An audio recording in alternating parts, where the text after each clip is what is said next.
This is Tennessee in 10. Headlines and weather from around the state in less than 10 minutes. Good morning and thanks for joining us for Tennessee in 10. I'm Amanda Hara at WSMV in Nashville. Lawmakers return to the state capitol today for the second week of the special session, and it could last longer than we first thought.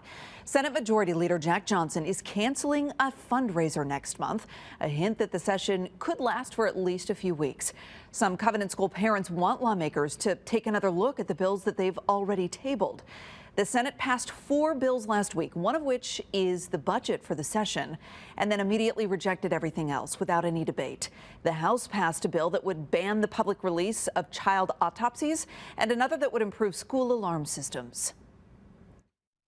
They did the things that they wanted to do, and that's fine. That's up to them. Look, if they don't want to propose any single thing to do, then just say they don't want to propose anything, that they have no ideas, and they're just wanting to go home.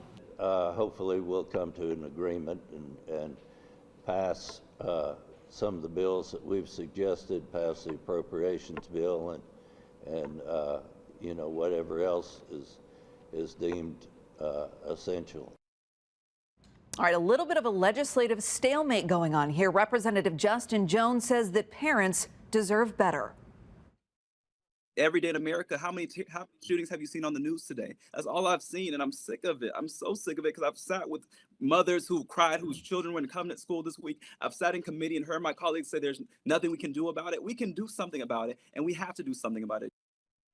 Well, the battle over signs during the special session will come up in court today. House leaders tried to ban parents and protesters from carrying signs at the Capitol, calling them a distraction and a safety hazard. But a judge temporarily blocked the sign ban. House leaders want the judge to let the ban stand.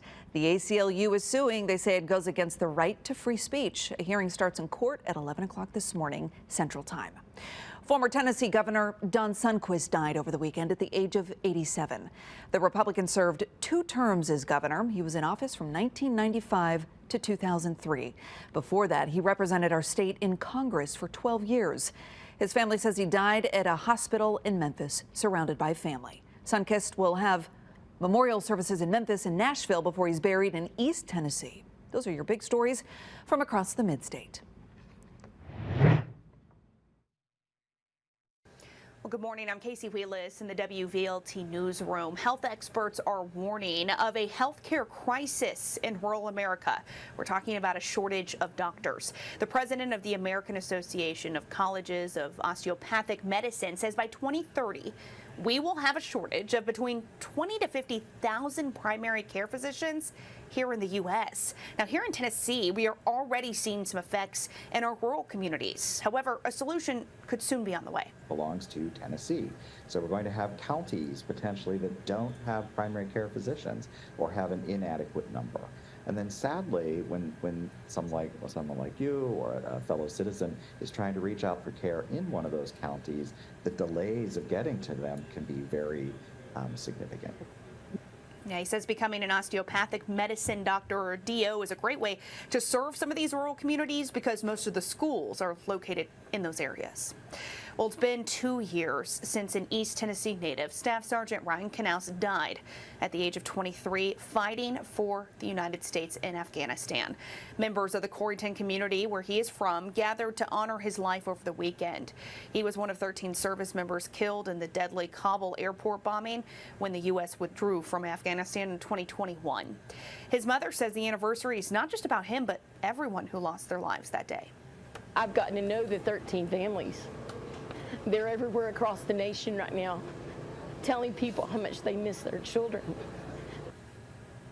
Well, the proceeds from that memorial event will benefit the Gibbs High School's Junior Reserve Officers Training Corps, or JROTC. Knaus was actually a cadet there before he enlisted in the Army. Now, his mother says that they're going to do this every year so they can keep supporting future service members. Well, those are some of your top headlines from East Tennessee in the WVLT newsroom. I'm Casey Wheelis. Here are your top stories from the Mid-South. Still no cause of death for a man found dead at the Kroger Distribution Center. He died on Friday around 8 o'clock. While no official identification has been made, employees tell us he'd been working there for over a decade. Kroger leaders issued a statement saying they've contacted the associate's family to offer their condolences. And developments with the Tennessee Titans. The front office is releasing kicker Michael Badgley, who was signed last week. During Friday's preseason game against New England, he made 3 of 4 field goals. The front office also waived 5 other players. Tennessee currently does not have a kicker on the roster, but plenty should come available from cuts in the coming days. Those are your headlines from the Mid-South.